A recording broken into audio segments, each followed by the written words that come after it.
Welcome back to Hermit J channel. This is Hermit J, and I'm here today to bring you podcast recommendations. That's right. For this episode, I'm going to be giving you my first round of podcast suggestions. The ones I'm going to talk about today aren't necessarily introvert-centered podcasts, but they are just podcasts I feel are underrated staples. Podcasts that I think pretty much everyone can get something out of and enjoy it like right away. No stinkers here for each of these podcasts. Every episode is a banger, so you can jump in anywhere at any time and get hip. So I'm just going to count down the 5 underrated staples and give you a brief synopsis of each first. Then I'll share about a minute or so of each and give you a taste of what to expect later on in the video. So the time codes will be in the description if you want to skip around. We aren't going to do any particular order. I like all these podcasts relatively equally. So first up, let's talk about number 5. We have What a Time to Be Alive, the podcast, which is hosted by 3 comedians, Patrick Monahan, Kath Barbadoro, and Eli Uden. They count down 5 interesting and often humorous headline news stories from the previous week and just riff out of coverage of each story.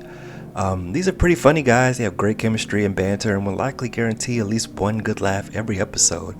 So tune in, and you get a pretty good story out of it. You know, they're telling you about, wacky events from the previous week, and, we're chock full of it. So it's a good time for about an hour. Next, we have The Weekly Planet. This podcast is hosted by James, a.k.a. Mr. Sunday Movies, and Nick Mason. The Weekly Planet aims to cover all things movies, comics, and TV shows with a heavy lean towards nerd culture, which is like superheroes, Star Wars, Star Trek, video games, etc., things like that. 2 hilarious Aussie bros. They just have some of the best chemistry you'll hear anywhere. They are both masters of yes-anding each other, and it's really quite a experience to hear each of them riff seamlessly wall to wall with each other. Be sure to give Mr. Sunday Movies a follow on Twitter and YouTube. He has several YouTube shows and podcasts, and he's pumping out a lot of content at a pretty fast rate. After hearing him for just once, it's pretty clear that he's quite in his element with this stuff. So it's a good listen. For number 3, we're going to talk about The Read, which The Read is a podcast hosted by Kid Fury and Crystal West. The hosts are both black LGBTQ comedians that address the latest in pop culture black news, or hip-hop culture, if you will. It probably subs as a reasonable analog for black Twitter if you aren't on it. So to get that perspective drizzled in with each story, it's a great take to have.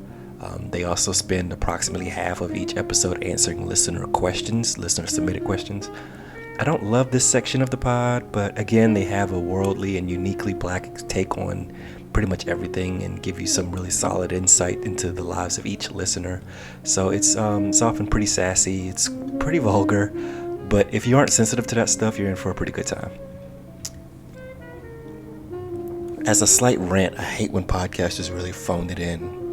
Nothing worse than a podcaster that was supposed to watch a movie and provide a review say something like, I watched half of it but fell asleep, and so here's my review. And it's like, bruh, if I were going to do a movie review and talk about a movie for an hour plus for a podcast, I wouldn't just watch the movie. I'm reading IMDb summaries, I'm studying the cast list, I'm reading some wiki deep dives and taking in the lore surrounding the movie, because I pretty much want a solid idea of what I'm talking about and provide a fuller conversation than the surface level basic bitchery that everyone is just going to do. And this podcast coming up does exactly that. What a Cartoon Pod is a podcast number 2 on this list, and this is hosted by Henry Gilbert and Bob Mackey and aims to do a deep dive on every cartoon ever. And boy, do they really do a deep dive. Never have I felt so guilty listening to a free podcast. Each episode, they pull in the work and research in the histories, the artists, the production cycle, the voice actors, everything you'd ever want to know about the cartoons that they're talking about that each episode. Each free episode is approximately 2 hours, maybe a little bit more. And they cram in what feels like more than that, a full wiki's page worth of information without sounding like they're reading a wiki page. Again, the chemistry is the name of the game here. You can tell these guys are real friends in real life and generally have a solid back and forth. They're both pretty clever, older millennials, and that seem to usually omit the cynicism that typically tied to millennials and tries to find the positive in each cartoon they don't like. If you like cartoons or have any nostalgia for them, this podcast is a must. And apparently they go even deeper on their Patreon episodes, which are even longer. Apparently they're like 4 hours plus. So definitely consider that as well. I certainly will eventually when I'm not being too cheap. And for our number one, we're going to include the Daily Zeitgeist. So this podcast might be a little bit, maybe too popular for it to be on the underrated list here. I think it's pretty well known at this point. But regardless, if the read is Black Twitter, the Daily Zeitgeist is regular Twitter, but heavily left-leaning, often with an ethnic guest comedian to bounce off the host. Those hosts, by the way, are Jack O'Brien, which is a co-founder from Cracked, and his co-host is Miles Gray. Two very funny guys who are young but have a long history in media reporting. Every day they are bringing you news and trending topics buzzing in the zeitgeist. Often they talk politics, so again, if you aren't left-leaning, this might not be for you. But if you are, they discuss the current happenings in a way that is easily digestible and often humorous. So if you'd like to stay current on pop culture and politics, but aren't willing to, or you don't feel like scrolling all day on tweets and articles, this podcast is a great analog for that. So yeah, these are what I consider underrated staples. There are a couple more here and there that I think should be on the list, but they might have been too niche or too well known for me to put on this type of list. But I listen to well over 30 podcasts, so I'll be back with more suggestions at another time. Anyway, enjoy these. Like I said, I'm gonna give you a clip to listen to, and please come back for more introvert content. I'm gonna have more things, of course, coming in the future. Thanks for watching. Love you all, and find peace. Percentage right now. There you go. The percentage, the last quarter is the tail. Everything post-vent. Everything after the vent is the tail, I guess. Pittsburgh residents, be warned. Snakes are very good at imitating human voices and have learned how to use doorbells. How much? The male then everts one of its sex organs, a hemipenis, into the female sex organ, cloaca. That thing got a hemi? That thing? That a hemi? Yeah. Like a rock. I'll say I dislike. I think every part of that sentence really bad overts its sex organs, a hemipenis into the They got a cloaca. hemi. I mean, you could definitely clinically describe human intercourse, and it would be disgusting as well. Yeah, but fair. nothing everts. No, not this bad. Yeah, I suppose. Yeah, you can say a pee-pee goes into a VG and it's fine. I mean, talk about not a things getting problem. engorged, filling with blood. That's it's not, not it's great, not. yeah. I just looked up a hemipenis. This is way worse. Trust me. Oh, fuck. Now I'm so tempted to look it up. I gotta do it. I'll post the photo Hemipenis. Guess we're all doing it. into the chat. Cursed Zoom chat. Whoa! Wow, yeah, I don't like that. Don't like that. It sort of looks like that. It sort of looks like that one Toro y Moi album where he's eating the grapefruit. I truly. I gotta say that's worse than I thought. Yeah. That's worse than I expected I for don't sure. even know how to describe this. Why do so many animals have like spiny ones? Like Yeah. I really don't like. Yeah, I think it's because the females don't necessarily want to do it. So Yeah, they have to. It's not It's great. like a it's like a harpoon. It's like This Yeah. seems like a great time to do. Won't. No. Yeah, I don't need to. Yeah. Maybe a few sequels down the line. I think this will be more of a kind of a Marvel Cinematic Universe where he'll just get in people who are like, oh, I would like to be in a good movie, actually. Yeah. So I would love to be in a good movie too. give me the $20 million. Give me that right? goddamn Give me money, the right? We know Johnson. you've got it on you. I was going to see it. It's sticking out of Open your your pockets. wallet. Just let me see how much money you got in your wallet. Let me see what you're holding, Ryan Johnson. Oh, you got that cheese. As is the expression. It's an Australian expression. It's not. It is. It's not. We didn't even have cheese here. Yeah, that's right. We're all lactose intolerant. It's all fruit. Every meal is fruit. Just tropical fruits. It's a fucking nightmare.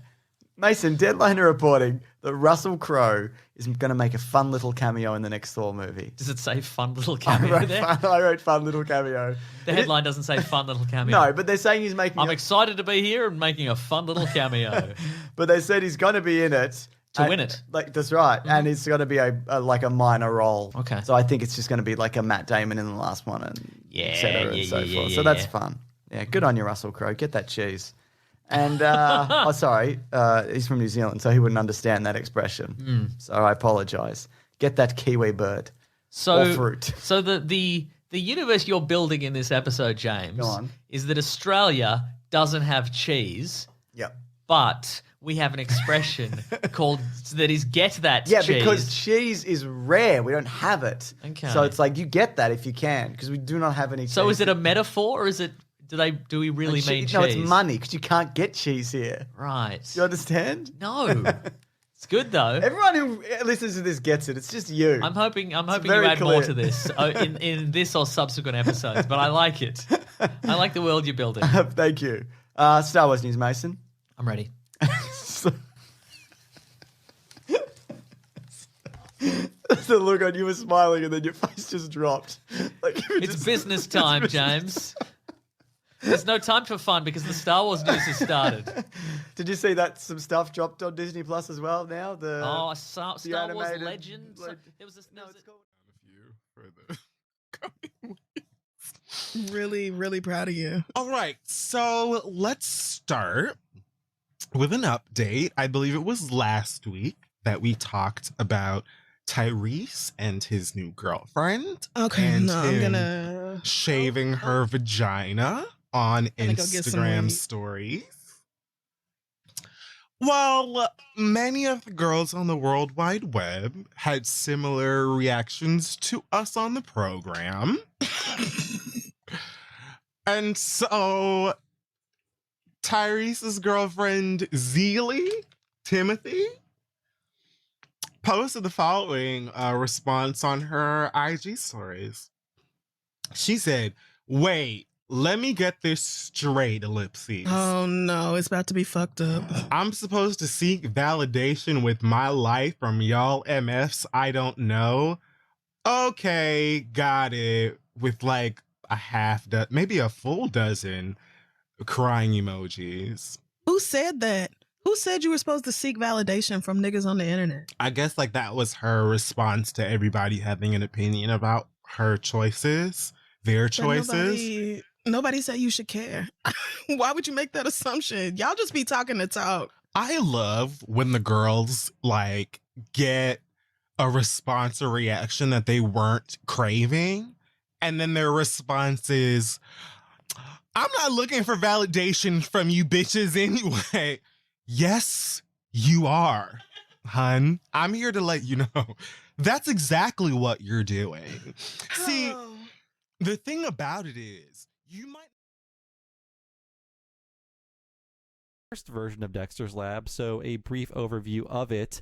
Dexter's Lab ran for 52 episodes, and that comprised 147 segments from April 29th, 1996 to June 8th, 1998. So that was 2 seasons of this show over the course of like 2 years and, 2 months. So it all came out in that tiny period of time. Yeah, I remember every new episode of Dexter felt like an event, I think, because they didn't just dump it.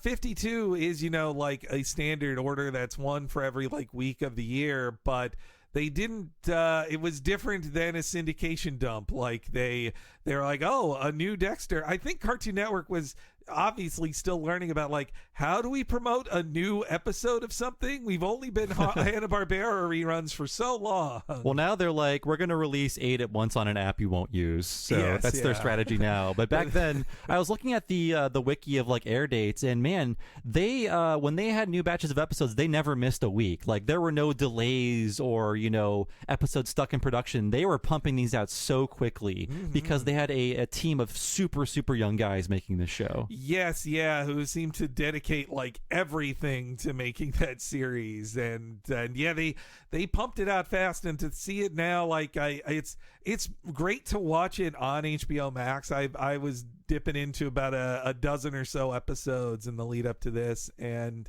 you can see that it's like this playground or testing ground for all of these other creators. Like when I see the opening credits, I see so many names like, oh, that guy went on to that, and that guy went on to that. Like, and it's all guys. It's a very male show, I will say. It's all men.